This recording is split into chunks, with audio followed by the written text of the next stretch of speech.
सोचिए जरा, किसी ऐसे शख्स से वास्ता पड़े जिसकी बातें तो अजीब हों, लेकिन उसकी हर पेशीनगोई खतरनाक हद तक सच साबित हो रही हो। आज हम एक ऐसी कहानी में गहराई तक जाएंगे जहां एक अजीब सी दोस्ती का अंजाम पाकिस्तान के मुस्तकबिल के बारे में एक दिल दहला देने वाली पेशीनगोई पर होता है। ये कहानी हमें एक बहुत बड़े सवाल पर सोचने पर मजबूर करती है। क्या सच में एक इंसान के चंद अल्फाज पूरी की पूरी कौम की तकदीर लिख सकते हैं? यही वो गुत्थी है जिसे आज हम मिलकर सुलझाने की कोशिश करेंगे। 2027 में एक खौफनाक हमला होगा। ये वो अल्फाज हैं जो इस पूरी कहानी का मरकज हैं। लेकिन ये पेशीनगोई आई कहां से और ये कहने वाला था कौन? इस राज को समझने के लिए हमें कहानी के बिल्कुल शुरू में जाना होगा।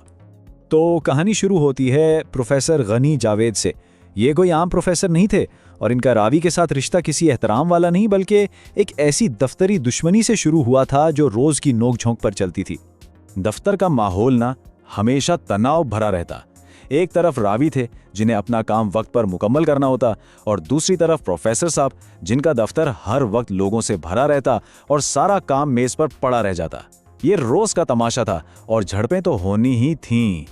आखिरकार एक दिन रावी का सब्र जवाब दे गया। उन्होंने सोचा, अच्छा अगर प्रोफेसर साहब अपना कॉलम नहीं लिख रहे ना, तो मैं ही लिख देता हूँ। और बस यही वो शरारत थी जिसने सब कुछ बदल कर रख दिया।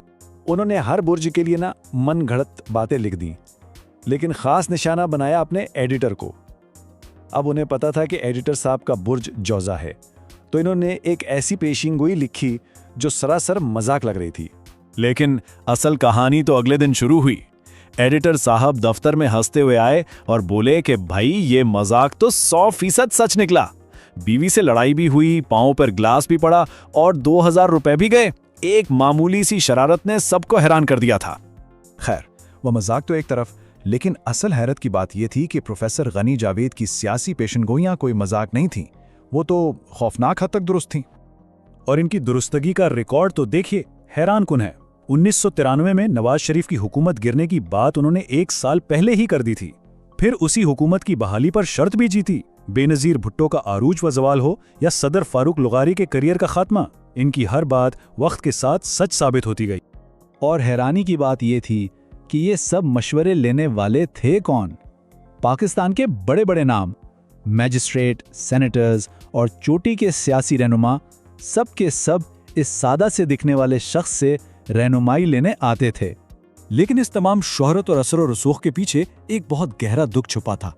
इतनी काबिलियत के बावजूद प्रोफेसर गनी जावेद अपनी जिंदगी में कभी माली सुकून हासिल नहीं कर सके। उनकी जिंदगी जैसे 2 हिस्सों में बटी हुई थी।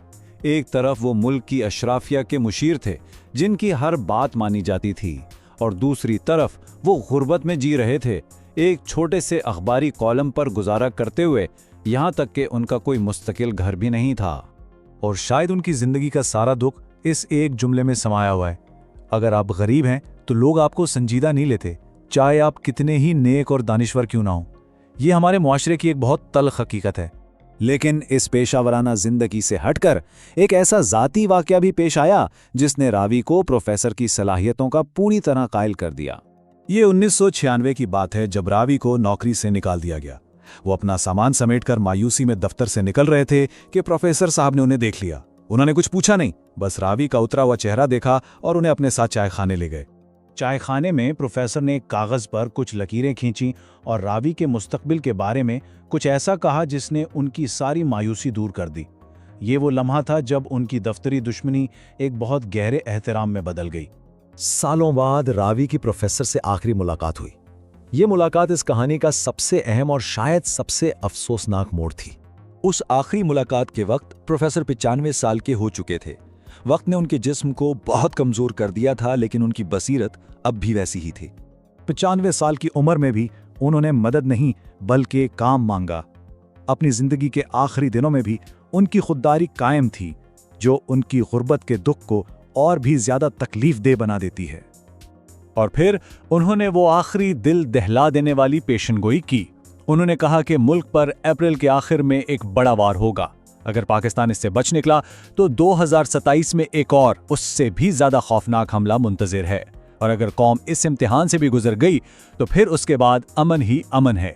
ये रावी के प्रोफेसर से आखिरी बातचीत थी। इसके बाद जो हुआ वो उनकी पेशेंटगोई को एक नया और बहुत खौफनाक वजन देता है। कुछ महीनों बाद जुलाई में रावी को खबर मिली कि प्रोफेसर साहब का इंतकाल हो गया है, और इस खबर के साथ ही एक और बात उनके जहन में गूंजी। अप्रैल के आखिर में पहलगाम का वाकया हो चुका था। पेशीनगोई का पहला हिस्सा सच साबित हो चुका था। रावी के लिए खबर कितनी तकलीफदेह थी, इसका अंदाज़ा उनके अपने अल्फाज से लगाया जा सकता है। मुझे इस वक्त महसूस हो रहा था जैसे मेरे वालिद दूसरी बार फौत हो गए हों।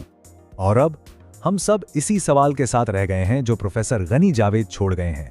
क्या ये सिर्फ एक बूढ़े शख्स की बातें थीं या एक ऐसी वार्निंग जिसे नजरअंदाज नहीं किया जा सकता? 2027 में पाकिस्तान का क्या मुंतज़िर है? इसका जवाब तो सिर्फ वक्त ही देगा।